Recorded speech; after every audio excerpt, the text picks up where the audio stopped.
Esto es Bolivia Web TV, al alcance del mundo.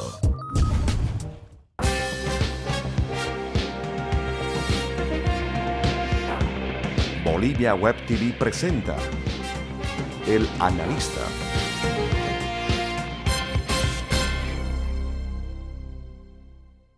Hola, un saludo a todos los amigos de Bolivia Web TV, un saludo a la distancia, a todos los millones de hermanos que nos ven a través de este medio. Mi nombre es Luis Alberto Ruiz, abogado de profesión. Ahora haré en el programa El Analista. Seré quien tratará de hacer un pequeño análisis acerca de la coyuntura y la intención de voto en estas elecciones del 2014 en razón del presidente Morales con sus posibles opositores o sus posibles contendientes.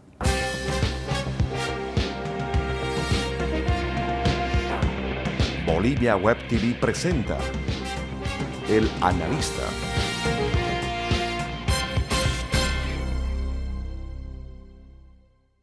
Es importante aclarar que de un tiempo a esta parte hemos tenido unos porcentajes de votación del presidente Evo Morales asombrosos a través de la historia, puesto que después, desde 1952, desde la emergencia de un populismo a través de un movimiento nacionalista revolucionario a la cabeza del doctor Víctor Paz Estenssoro, con medidas profundas, con medidas de raíz como la nacionalización de las minas, la reforma agraria, el voto universal, no habíamos visto un personaje político o que genere política con tanta votación a nivel nacional.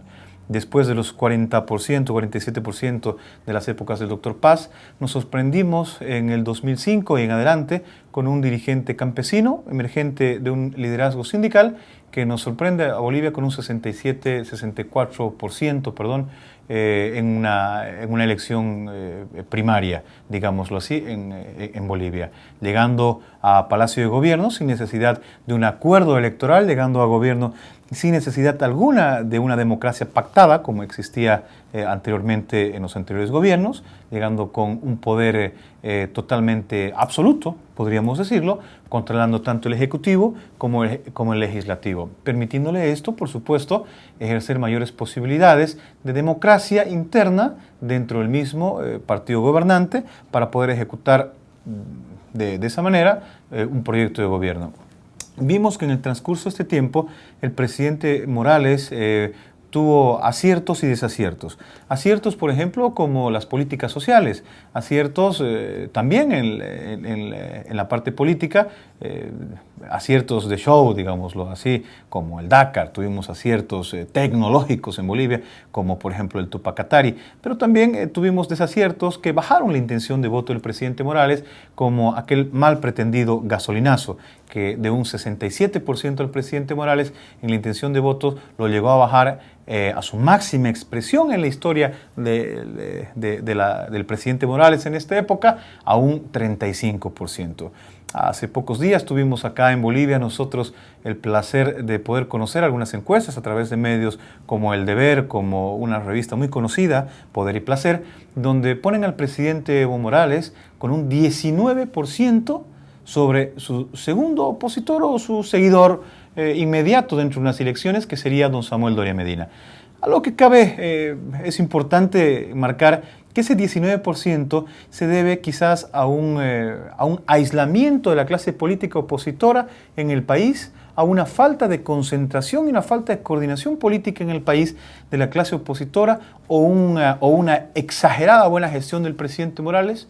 Habría que encasillar esas dos preguntas para poder definir realmente el por qué el presidente Evo Morales goza actualmente de una popularidad que excede el 50%, dándole nuevamente, por supuesto, una presidencia o una reelección que también fue cuestionada en su momento, una reelección que se habló de inconstitucional o se habló de una inconstitucionalidad, pero una reelección al fin con un apoyo popular, con lo que siempre se dijo y se luchó a través de algunos años en Bolivia, a través de los movimientos sociales, donde el pueblo prefería la legitimidad a la legalidad.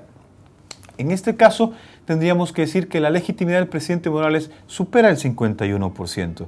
Esto se debe a que, por supuesto, el presidente Morales tuvo una gran bonanza económica, una oportunidad histórica que la podía haber gozado cualquier presidente, digamos, lo que hubiese llegado de turno.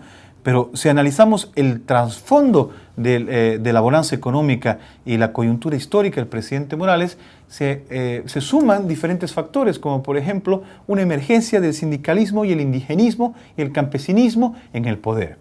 A raíz, por supuesto, de las democracias pactadas, a raíz de esas democracias que solamente desangraban al país y esas democracias que eran para unos cuantos.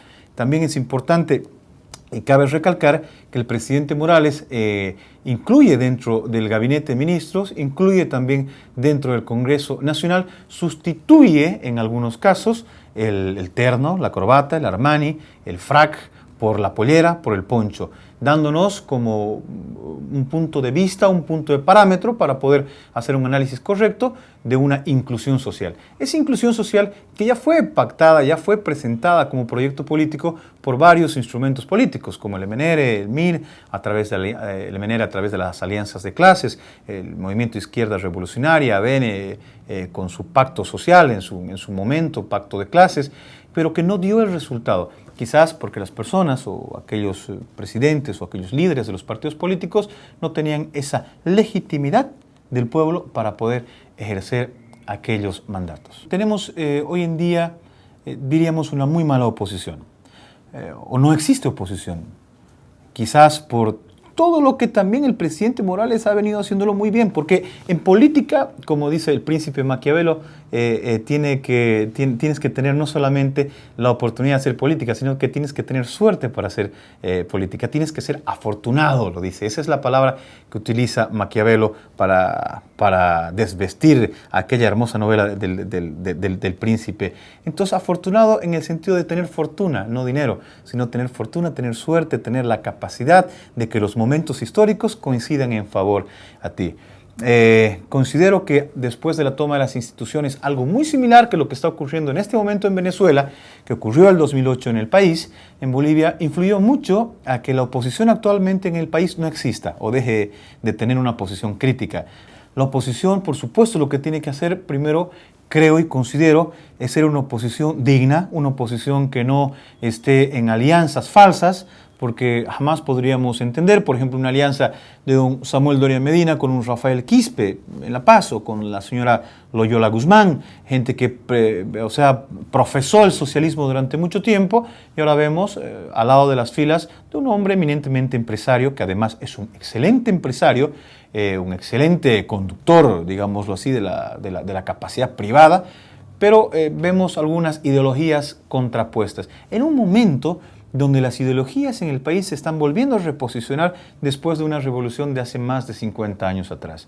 La oposición como tal, creo que se debería generar algún verdadero momento histórico de encuentro donde ellos puedan redefinir cuál es su ideología, qué es la Bolivia que ellos esperan, y debatir al presidente Morales que la Bolivia de Morales está equivocada.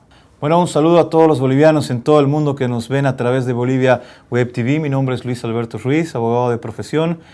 Saludos para todos ustedes en el programa El Analista. Los estuve acompañando y Dios quiera, y si Dios así lo permite, nos veremos pronto. Hasta luego.